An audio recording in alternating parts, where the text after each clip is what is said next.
कहानी है 1938 की हंगेरियन आर्मी के कैरली नाम के आदमी की। उसके उसी हाथ में जिससे उसने गोल्ड मेडल जीतना था ओलंपिक्स में, उसमें हैंड ग्रेनेड फट गया। मैं यहाँ तुम्हें मोटिवेट करने या तुम्हें देखने नहीं बल्कि तुमसे कॉम्पीट करने आया हूँ, तैयार हो जाओ। बट अनफॉर्चुनेटली 1944 के ओलंपिक्स भी कैंसिल हो गए वर्ल्ड वॉर की वजह से, और पूरी की पूरी हिस्ट्री को बदल करके रख दिया ओलंपिक्स की। दोस्तों, ये हमारे सीरीज का दूसरा वीडियो है।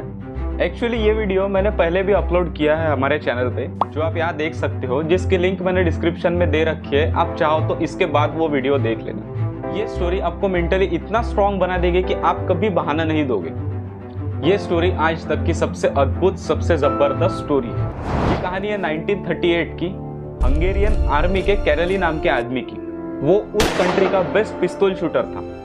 जितनी भी नेशनल चैंपियनशिप्स हुई थी हंगेरी में, उसको वो जीत चुका था, और सबको ऑलमोस्ट कंफर्म था कि 1940s में जो ओलंपिक्स होने वाले हैं उसमें गोल्ड मेडल कैरली को ही मिलेगा। उसने सालों से ट्रेनिंग करी थी। उसका एक ही गोल था, एक ही फोकस था, उसको इस हाथ को दुनिया का बेस्ट शूटिंग हैंड बनाना है, बेस्ट बनाना है, बेस्ट बनाना है। और वो कामयाब हो चुका था। बस 2 साल का फर्क था, उसे प्रूव करना था। 1938 में एक आर्मी का ट्रेनिंग कैंप चल रहा था। क्योंकि वो आर्मी में था, एक एक्सीडेंट हो गया। उसके उसी हाथ में जिससे उसने गोल्ड मेडल जीतना था ओलंपिक्स में, उसमें हैंड ग्रेनेड फट गया। जो उसका फोकस था, जो उसका सपना था, वो सब खत्म। अब उसके पास 2 रास्ते थे। एक तो ये कि पूरी जिंदगी रोता रहे, कहीं जाकर के छुप जाए, या फिर अपने उस गोल को पकड़ करके रखे जिस पर उसने फोकस किया था। और उसने फोकस किया उस पर नहीं जो चला गया था, उसने फोकस किया उस पर जो उसके पास था। और उसके पास था एक लेफ्ट हैंड जिससे शायद ही उसने कभी लिखा होगा। 1 महीने तक इलाज चला उसके इस राइट हैंड का, और ठीक 1 महीने बाद उसने ट्रेनिंग शुरू कर दी अपने लेफ्ट हैंड की। ठीक 1 साल बाद, मतलब 1939 में हंगेरी में नेशनल चैंपियनशिप्स हो रही थी। बाकी बहुत सारे पिस्तौल शूटर्स आए थे वहाँ। कैरली को देखते ही उसके पास गए, उसे कॉन्ग्रेचुलेट किया और कहा कि यार देखो, ये होती है असली स्पोर्ट्समैन स्पिरिट। इतना सब कुछ होने के बावजूद भी आप यहाँ आए हो हमें मोटिवेट करने, हमें चीयर करने। और कैरली ने एक जवाब दिया, मैं यहाँ तुम्हें मोटिवेट करने या तुम्हें देखने नहीं बल्कि तुमसे कॉम्पीट करने आया हूँ, तैयार हो जाओ। कंपटीशन शुरू हुए। सब अपने बेस्ट शूटिंग हैंड से शूट कर रहे थे और कैरली अपने ओनली हैंड से शूट कर रहा था। और जीता कौन? The man with the only hand, कैरली जीत गया। लेकिन वो यहाँ नहीं रुका।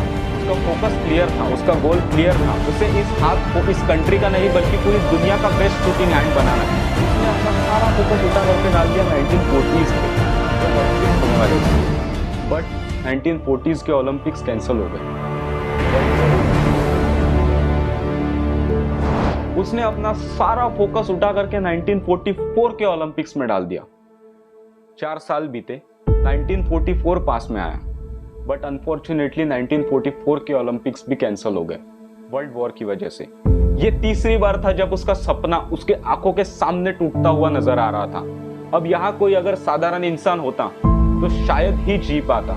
लेकिन इतना सब कुछ होने के बावजूद भी उसने अपना सारा फोकस उठा करके 1948 के ओलंपिक्स में डाल दिया और प्रैक्टिस करना शुरू कर दिया।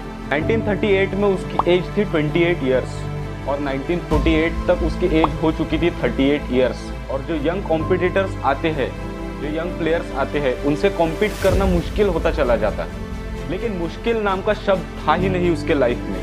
वो गया। पूरे वर्ल्ड के बेस्ट शूटर्स आए हुए थे वहाँ पे, जो अपने बेस्ट शूटिंग हैंड से शूट कर रहे थे। और कैरली अपने ओनली हैंड से शूट कर रहा था। लेकिन जीता कौन?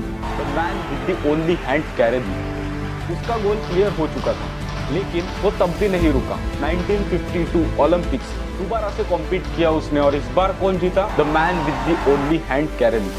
4 साल बाद दोबारा से, और पूरी की पूरी हिस्ट्री को बदल करके रख दिया ओलंपिक्स की। इस पर्टिकुलर कंपटीशन में आज से पहले किसी भी एथलीट ने लगातार 2 गोल्ड मेडल्स नहीं जीते थे। Kairali was the first one. अब आप खुद ही इस स्टोरी को अच्छे से समझो। अगर हम उसकी जगह होते तो शायद ही ऐसा कुछ कर पाते। पहले तो उसका हाथ गया, उसके बाद 2 बार ओलंपिक्स कैंसिल हुए, लेकिन उसका पेशेंस, उसका डेडिकेशन देख के किस्मत को भी उसके आगे झुकना पड़ा। आप किसी लूजर के पास चले जाओ, उसके पास लिस्ट होगी बहानों की कि मैं इस वजह से फेल हुआ, इस वजह से मैंने करना क्विट कर दिया। लेकिन वही आप किसी विनर के पास चले जाओ, उसके पास 1000 रीजन होंगे वो ना करने के जो वो करना चाहता है, लेकिन एक स्ट्रॉन्ग रीजन होगा वो करने का और वो कर जाएगा। किसी भी काम को करते वक्त हमारे पास ऐसा रीजन होना चाहिए जो हम डिमोटिवेट होने पर हमें याद दिलाए कि हम ये क्यों कर रहे हैं। When you are doing any work, have a strong intention। और कई बार हम हमारी लाइफ की छोटी छोटी मुश्किलों को बहुत बड़ा समझ के बैठते हैं क्योंकि हम बाहर की दुनिया में देखते नहीं। इस कहानी के बाद शायद ही आप अपनी मुश्किलों को बड़ा समझोगे। मैं उम्मीद करता हूँ कि आप अपनी लाइफ की हर सिचुएशन से लड़ लोगे। एक्चुअली कोई भी मुश्किल बड़ी नहीं होती, ये हम लोग ही होते हैं जो उसे बहुत बड़ी बना देते हैं। अगर हम बाहर देखें तो हमारे मुश्किलों से कई बड़ी बड़ी मुश्किलें होती है। सो आगे से अगर आपको कोई मुश्किल आए तो उसे आप शांति से आराम से बैठ के सॉल्व करें। दोस्तों, अगर आपको हमारे सीरीज का सेकंड वीडियो पसंद आया तो इसे लाइक करें, शेयर करें अपने फैमिली और फ्रेंड्स के साथ। यहाँ क्लिक करके चैनल को सब्सक्राइब करें और यहाँ क्लिक करके आप इस सीरीज का पहला वीडियो देख सकते हैं। दोस्तों, मिलते हैं अगले वीडियो में। तब तक स्टे हेल्दी, स्टे हैप्पी।